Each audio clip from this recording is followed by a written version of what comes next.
Yeah, I'm going to just do a quick intro to this show because it's a bit different, as we said. It's about a trip that I went on a couple of months ago to Catania, which is like the second city in Sicily, where I got to meet a bunch of really cool, interesting people who many years ago set up this rugby club to kind of fight the draw of organised crime for young people in the city. It's in this place called Librino, which is like the Bronx of Sicily. It's like huge, old 1960s and 70s housing estates, project buildings. It was kind of like a utopian project gone wrong, and it just became one of the most crime-ridden places in the whole of Europe. I think it has the highest joblessness in Europe. I might be wrong about that, looking back at it now. But I spent about a week there with a wonderful photographer as well, Alessio, and we put together this story that's out today as you're listening to this. And yeah, so please listen to this, read that story, and of course, like SI, Sports Illustrated are going to publish it on their own podcast as well, so check that out, because I mean, it's Sports Illustrated, so obviously it's really, really good.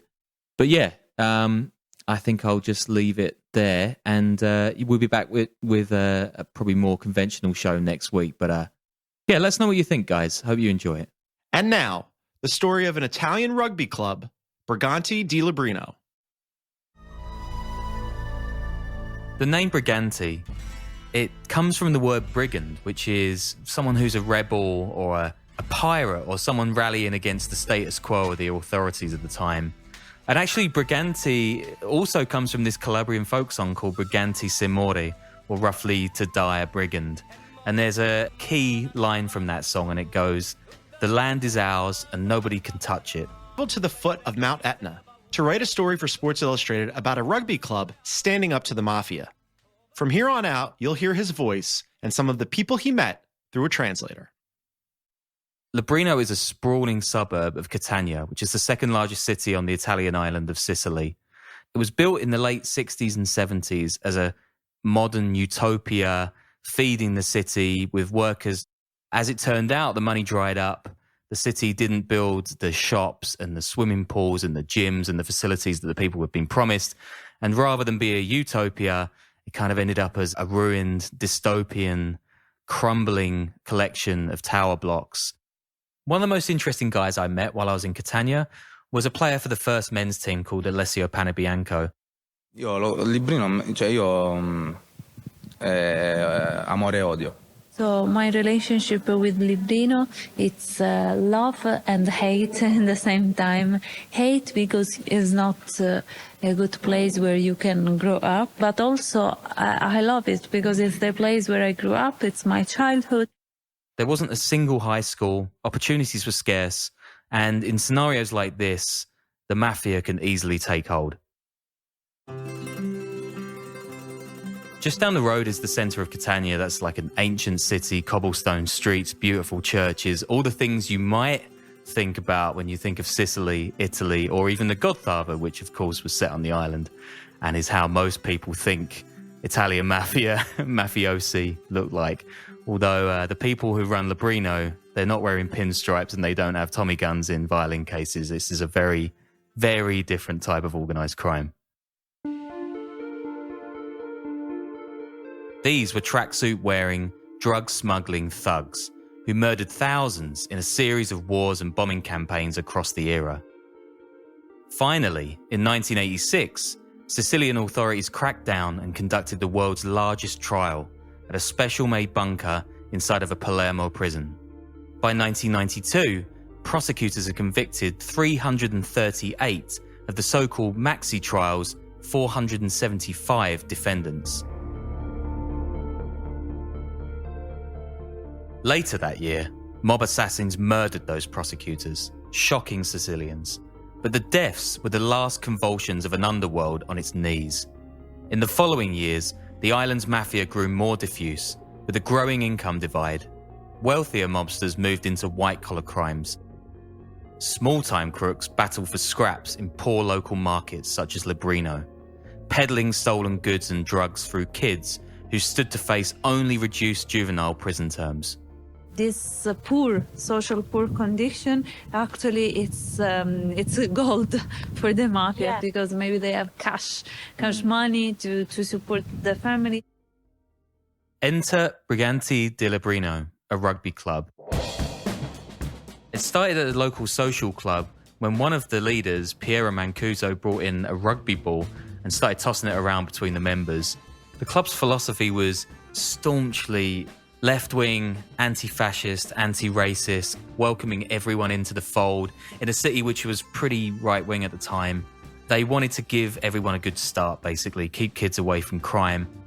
Rugby isn't very popular in southern Italy or Sicily at all. Some people play it in the north, but really it's soccer, or calcio in the local language, which is the preeminent sport. But soccer has a long and sordid history with the Mafia. Members of Naples' Camorra crime syndicate plied Diego Maradona with drugs and sex workers in the 1980s. There's so much that is intertwined in Italian sport with organised crime. There are dozens of clubs where there have been mafiosi running the place. Mancuso was also wary of soccer's on-field culture, which rewards flops and theatricality, and which centres on an obsession with individual talent. In contrast, no ball reaches the opposing try line without everybody's involvement. Soccer is balletic. Rugby is trench warfare. Hai bisogno di una squadra che lavora insieme, no? Anche In rugby, you need to look at what you have around you, what there is in the playground. It's not enough to have in your team like a very good player. You have also to work with the others. If you fall, says Gloria Mertoli, the captain of Briganti's senior women's team, teammates will help you back up. This is like life, because this will help you always to live, standing up again after you fell. So you fall and then you stand up and you continue. The San Teodoro is Briganti's beloved ground, but they actually started there as squatters. It was built in 1997 to house the World University Games, but no one ever even used it, and it just laid there, growing moss and going derelict. But Mancuso was pretty sure that he wanted this to be his home turf. So from when the club was first formed in 2006, all the way up to 2012, the club was essentially squatters, just being there illegally, playing, training, without the consent of the authorities or the police or anyone, much less the Mafia.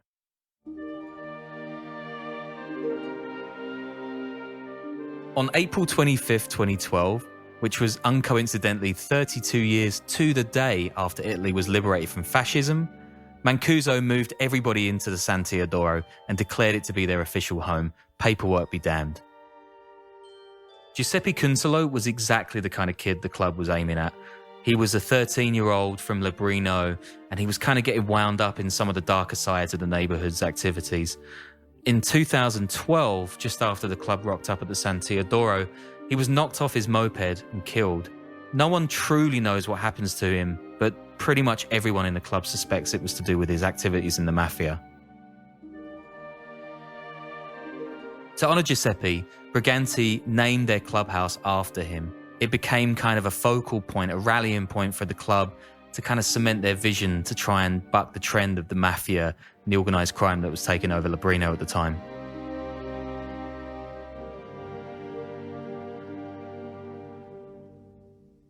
But the Giuseppe Cunsolo clubhouse, that's just one small part of the whole San Teodoro complex.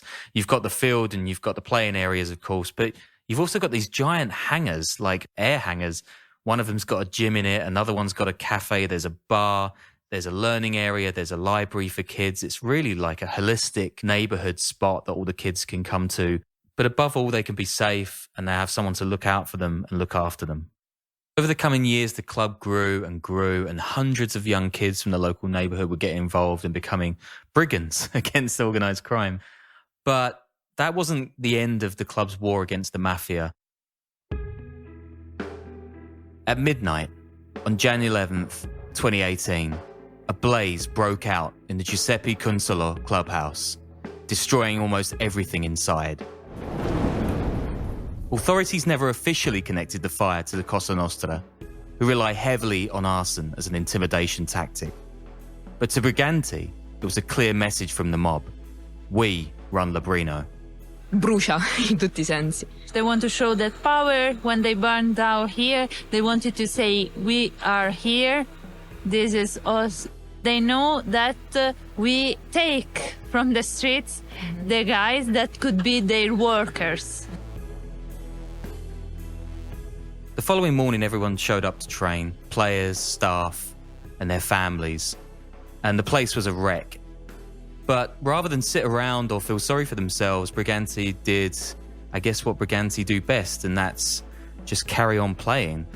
So we must react. The day after the fire, we did the after schools on the stairs, and they did the trainings. They ran drills. They just kind of carried on through, which is what they've done ever since they were first founded. There was a huge response from outside the club in the rugby world. Clubs from Ireland and Australia and New Zealand and England and France, they all came together, stumping up the cash and the gear to build Briganti back up from the ashes.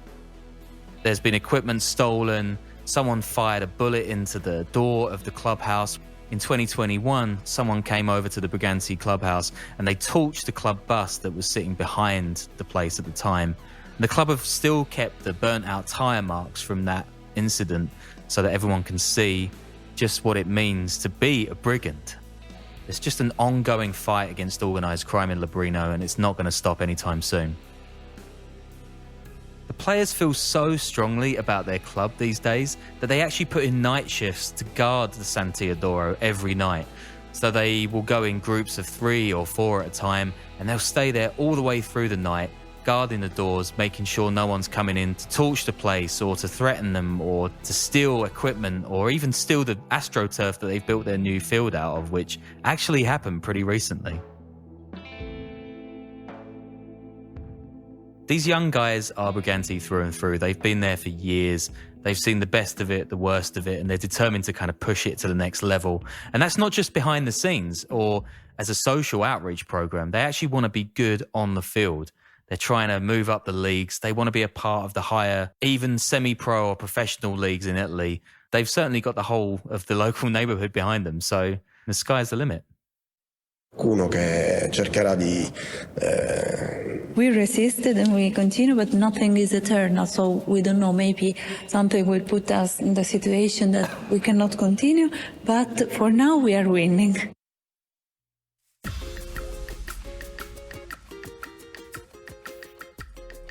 This club means so much more to its players and their family and the whole community than just a bunch of guys turning up on a Saturday or a Sunday to play rugby. Briganti is part of Librino now. It's just become such a lifeline for kids who have grown up in poor or even violent families associated with organised crime. I mean, it's impossible to get away from the sort of crime that's on the streets in this area. There's people dealing drugs everywhere.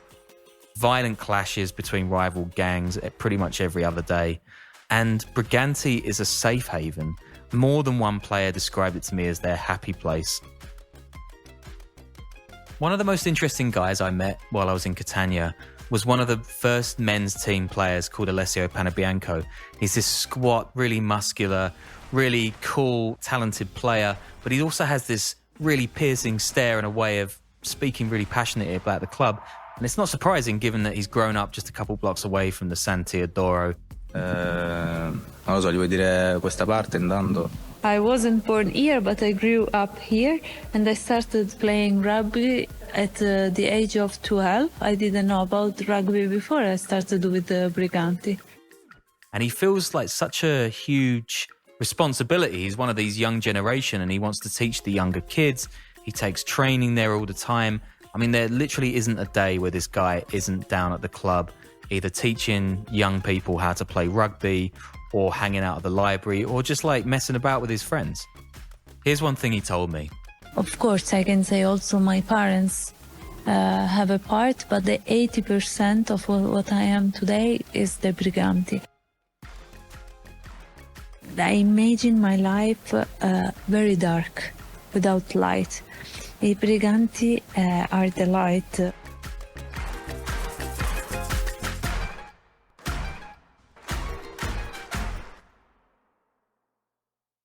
Sean Williams wrote the story The Land Is Ours and Nobody Can Touch It, which appears in the magazine and on SI.com. You can also listen to him on the Underworld podcast. We'll have a link in our show notes.